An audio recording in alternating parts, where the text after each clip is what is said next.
केदारनाथ का मुख डोलेश्वर भगवान है। भगवान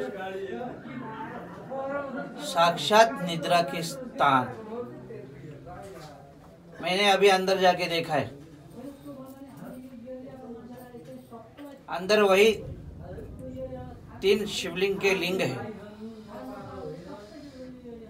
जहाँ हम मानते हैं कि गुंदेश्वरी माता पशुपतिनाथ के बाजू में है, पर मैं तो यहाँ साक्षात माँ की योनि देखा है। अब मुझे संभ्रम हो रहा है कि वहाँ गुंदेश्वरी माता है, वहाँ पशुपतिनाथ है, यहाँ डोलेश्वर भगवान है जो केदारनाथ का प्रमुख मुख है, जिसका उत्थान हमारे द्वारा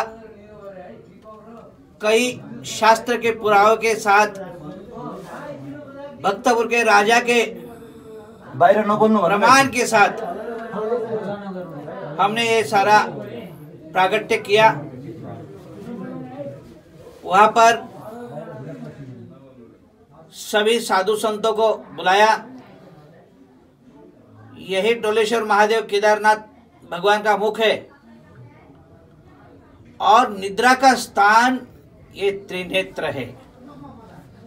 ऐसा मेरा साधना की सिद्धता में सिद्ध हुआ है। मेरी साधना पर मुझे विश्वास है कि भगवान शिव आज भी यहाँ विराजमान है। माता पार्वती का स्वरूप यहाँ दिखाई देता है और इस प्रागट्य को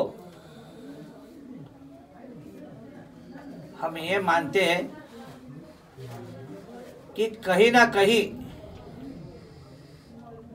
सनातन धर्म जागृत हो रहा है और भगवान शिव अपने प्रागट्य को फिर से लोगों के बीच में आने का प्रयास कर रहे हैं।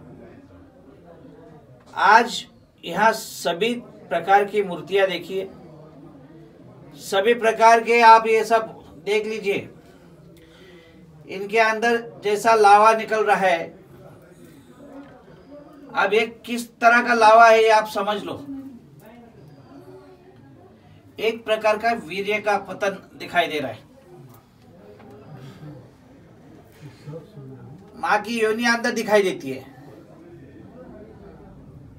अब इस सारे चिंतन में मुझे क्या दिखाई दे रहा है, तो साक्षात माँ गौरी का, ये माता पार्वती जी का प्रमुख स्थान यहाँ पर है और भगवान शिव यहाँ क्रीड़ा के स्वरूप में यहाँ आते हैं और सभी के मनोकामना पूर्ण करते हैं।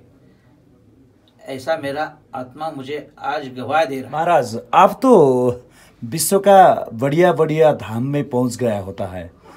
आज ओमकार ध्वनि के साथ में आज ये काभ्रे जिला का ये पावन, ऐसा आपने कहा, ऐसा माता पार्वती का मुख्य स्थल में आज आप यहीं अंदर बैठकर आप हम लोगों को बता रहे हैं। आप क्या महसूस कर रहे हैं अभी? आपका मन क्या कह रहे हैं?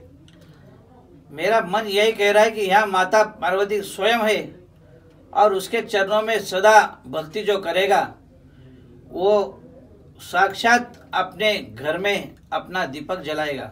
माँ की कृपा जिसके ऊपर हो जाएगी, वह गौरी पुत्र गणेश जहाँ माँ ने निर्माण किया, वह अनन्य लोगों के घर में गौरी पुत्र भी तैयार हो सकता है यहाँ के दर्शनों से। महाराज, ये आपने आज हम लोगों को ऐसा महत्वपूर्ण समय दिया, भारत से, गुजरात से आकर, जो यहाँ आकर हम लोगों को एक आशीर्वाद और यहाँ का ऐसा पहचान को अध्ययन करने में और यहाँ का विकास होने के लिए। आपने देखा यहाँ जगह नहीं है, भक्तों को आकर हम भी आकर भीग के आए, यहाँ रहने की जगह नहीं है, यहाँ निर्माण भी कर रहे हैं। आपके हाथ से वो शिलान्यास हो रहा है। आप क्या महसूस, कैसे गर्व कर रहे हैं आप आज यहाँ आकर ये शुभ कर्म करने से? मैं सौभाग्य मान रहा हूँ, भगवान शिव की कृपा मान रहा हूँ, माँ पार्वती की असीम कृपा मेरे ऊपर मान रहा हूँ। डोलेश्वर महादेव की उत्थान करने के लिए मुझे उन्होंने बुलाया।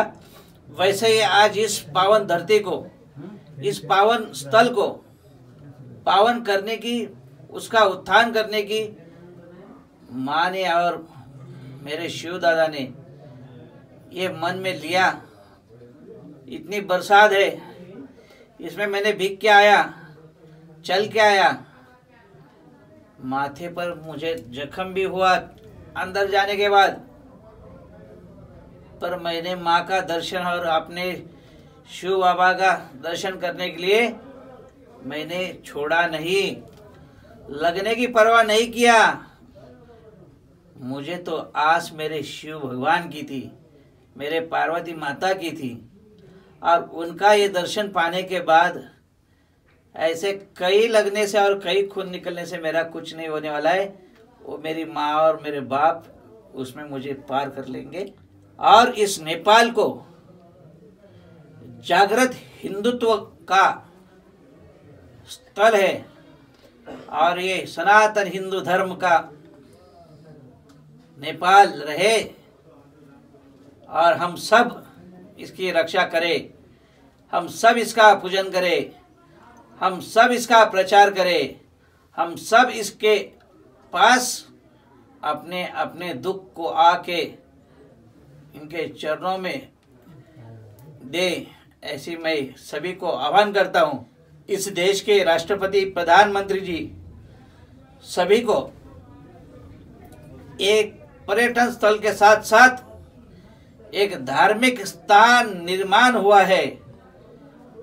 जैसे कैलाश में लोग जाते हैं, जैसे अमरनाथ में लोग जाते हैं, वैसे इस जगह का भी महिमा बढ़ेगा, बढ़ेगा और बढ़ेगा। और आप सभी को मैं कहता हूं कि इस क्षेत्र पर सभी प्रकार का तन मन धन से इसका आप प्राकट्य करिए, ये पर्यटन के लिए करिए, नेपाल देश के उत्थान के लिए करिए, पर इसकी सेवा आपकी व्यर्थ नहीं जाएगी। इतना मैं आपको आशीर्वाद देता हूँ, माँ भगवती का खूब आशीर्वाद देता हूँ, और आपका ये स्थल एक भव्य धर्म स्थल बनेगा, ऐसा आपको आशीर्वाद देता हूँ। जय हिंद राष्ट्र।